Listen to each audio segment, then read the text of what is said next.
Hello and welcome to the monthly Q&A for May. If you'd like to get your question answered in a Q&A like this one, then head on over to ask.fm/Sharmalade and I will do my best to answer your question as long as it's not too rude.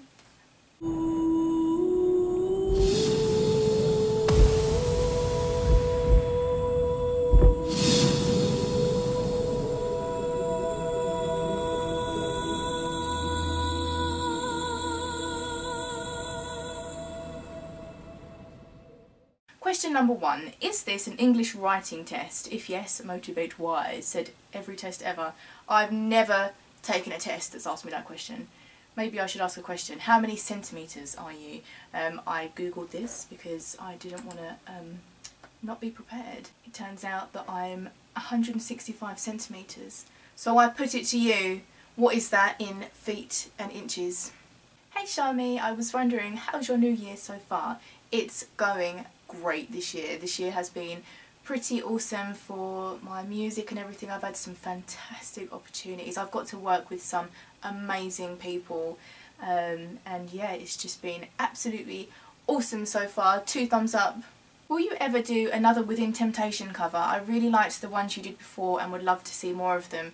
Yes, definitely. I love Within Temptation. The only thing is she tends to sing in like a beautiful crystal clear head voice, and my head voice is quite weak. I can sing like for maybe half an hour in my head voice before I need to stop and take a break and let my voice relax and then go back in and carry on singing in my head voice. But I have looked for some more instrumentals from Within Temptation, but they're kind of lacking, and like, you know, like I want a decent one and not one that sounds like a, you know, a cheap MIDI version of her beautiful songs. But feel free to suggest songs to me and stuff in the comments of my video and I'll check them out if there's a specific Within Temptation cover that you're thinking of. This question is from Zainab Beltaki or Beltassi. Hello Sharm, your voice is beautiful. Thank you. What are your top 3 bands, songs and movies? That's tough. I guess Evanescence. I always say Evanescence, but it's because I just love her voice and her music, especially her more current stuff. Like, I love the direction that she took with her music, and I really like, do you know, I've been feeling Limp Bizkit lately. I have been feeling them. I've had them on like every night for maybe a week and I'm not getting sick of their music, because you know, sometimes when you like Zurge a band and you listen to them consistently, after a while they just get on your nerves. No matter how good they are, you're just like, I can't do this, I can't listen to this anymore, it's driving me insane. But Limp Bizkit doesn't really do that. So I guess right now I'm thinking Limp Bizkit's in my top 3 bands. I really don't know, it's hard, that's a hard question. Something along the lines of System of a Down or Opeth or Symphony X or one of them. My top 3 songs, oh my god, I can't answer that, that's really hard. I really, oh my god, total blast from the past. When you know, I've been on this Limp Bizkit like fandom fortnight. I've really enjoyed listening to their song Rearranged. Oh my god, from my like angsty teen days I used to listen to that and I used to be like, oh my god, I'm so emo. And I listened to it again and I'm like 32 now and I listened to it and I was like, oh my god, I feel emo again, this is great. So I'd say Rearranged from Limp Bizkit is in my top 3 songs at the moment. But I don't know what the other 2 are. I don't know what other 2 songs. Top 3 movies though is pretty easy. I'd say Legend and Labyrinth will always be in my heart. Like, oh my god. And like, you know, when David Bowie passed, it was so sad because he's like my Goblin King. I love him as that character and he's forever in my heart as that character. And I don't know, the 3rd one, I don't actually watch a lot of films, so it's kind of hard for me to pick one. I guess I'm definitely more of like someone who sits down and watches like a series of shows rather than a film, because I like only spending say like 40 minutes watching something and then I can just get up and crack on and do something else. I'm not like keen on sitting down for like an hour and 30 minutes plus to watch a film. But like I'm currently watching Fall in Love with Me on Netflix, and it's really cute. I love it. Did you ever get used to the shed your neighbour built that was blocking the view? Who asked this? Did I talk about that? Oh my god, I'm so boring. I did get used to it, although I'm kind of sad still, because there used to be a road behind it that I dubbed it the Goonies Road. Like if you've seen the Goonies at the beginning when they're going down on their bikes and the music's like ding ding ding ding ding ding ding ding ding. That road behind that shed that's now blocking the view looks like the Goonies Road, so I kind of miss that a little bit. But I'm totally... Since then they've built the conservatory as well, and that's like proper high on our side, but whatever. Do you know the bands Xandria, Delane and Sirenia? If not, I recommend them. I've heard of Delane actually, but not Xandria and Sirenia, so I will check them out. Have you ever considered being vegetarian or vegan? I have actually considered it. I'm kind of funny about my food anyway. I don't eat a lot of red meat.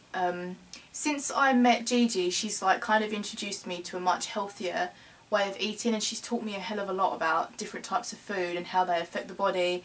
And I took heed of what she said, and I did change my diet up a lot. Sometime last year I really went full on veggie and was only having red meat once a month, which is still quite a lot, but I felt like I needed it. About once a month I would just have like a steak, and I cannot stress enough how fantastic my body felt when I cut out things like gluten and sugar and bread and rice and all the stodgy stuff. Like, cut it out of my diet, and I was pretty much just eating fresh products every day, and I felt absolutely fantastic. And I've fallen off the wagon a couple of times where, you know, it's just like I need a takeaway or I am going to die.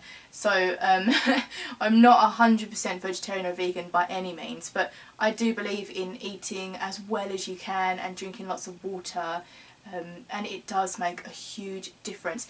Even if you can't change your diet for whatever reason, like if you live with your partner who wants to eat certain types of food and you cook for them, or your family are providing the dinners for you, try and drink more water. Like, try and drink a litre of water a day, because it makes a huge difference to how you feel. It makes your mind feel clearer, you feel fresher, your skin looks better, your eyes look better. So drink more water. It's like the miracle cure for everything. Not everything, but like most things.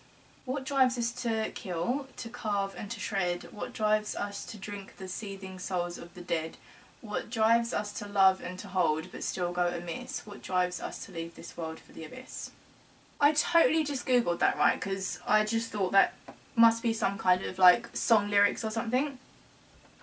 But apparently it's a game, and I'm kind of intrigued. It looks like Diablo, but I don't think it is. Path Exile. Oh, Path of Exile. I'm kind of intrigued. What the star sign are you, and is it really you? If you compare yourself and your star sign from Well. Hello Well. I am a Taurus, but I think it got changed. I think I might be an Aries now because something happened with the stars or something. But I see myself as a Taurus for sure. They are a bull. They got horns and stuff, and I would compare myself to a bull with horns.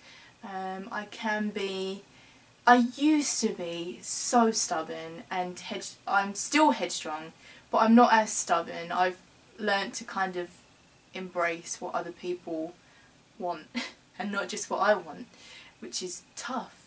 But I'm definitely headstrong, and I am the kind of person who will run and keep on running if that's what it takes. So yeah, I do compare myself to my star sign. I don't know what an Aries is though. I think it's a goat, isn't it? I suppose I am a bit of a goat, like one of those screaming goats or one of those fainting goats. What have you new plans for the year 2017 from Well? Well, I can't believe that we're already like 6 months in. It's insane. It's my dad's 60th, this 27th of June, and so we're going to be having a 4-day weekend. It was day, but Ian texted me and told me he's got 4 days off now, which is great. We're probably gonna like go out for meals and maybe go to the new cinema here, and I've booked a narrow boat for the day, so we're going to be travelling up and down the River Avon, which is going to be awesome. I'm not going to drive the boat because I guarantee I will somehow set it on fire. I guarantee it. So that's happening. My dad's 60th this year and it's my mum's 60th next year. We're also going to be going to Florida in October with Ian's family, and my dad is going to be coming with me, and I cannot stress enough how emotional that makes me just thinking about it. Like, it warms my heart to the core, my soul to the core. I am so excited to go and see my dad experiencing something like America. Like, we're doing all the theme parks. We're going to be going with Ian's family as well, and Maisie, absolutely stunning little girl that we're going to be going with. I cannot wait to hang out with all of them. I am so excited about it, and every time I talk about it I think, no, I need to rein it in because it's ages away yet, but I'm so excited. My dad's never been to America before. He's only just started going on holidays abroad. I think I've mentioned it before, but he's a workaholic and he never took holidays. He just, if he took a holiday it was because he had to. And his job were like, that's, you have to take time off there, like Christmases and stuff. So the past few years we started going to Portugal together, and then we went to Mallorca.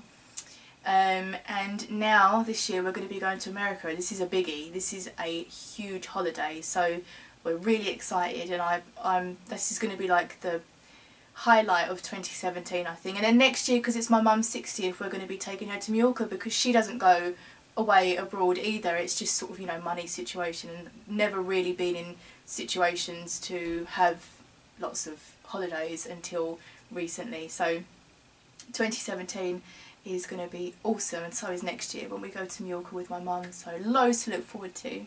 ABBA or Harry's? Harry's, what's that? I don't even know what that is. Apparently they won the Eurovision Song Contest 1984 with the song Diggy Loo Diggy Lay. I wasn't even born then, oh my god. I guess ABBA, because I've never heard of Harry's. Alright, time to settle this score once and for all, Sharm. Which is the best? Sweden, Norway, Denmark, Finland or Iceland from SNES? How can you ask me that? I don't know. All of them. They're all brilliant. All equal. Why would one of them be better than the other one? So I'm going to leave it there for this month's Q&A. I know I'm keeping them short and sweet, but the questions are few now. So if you want to get your question answered, please do head over to ars.fm/Sharmalade. I don't think you need an account. I think if you've got a Facebook account, you can just use that.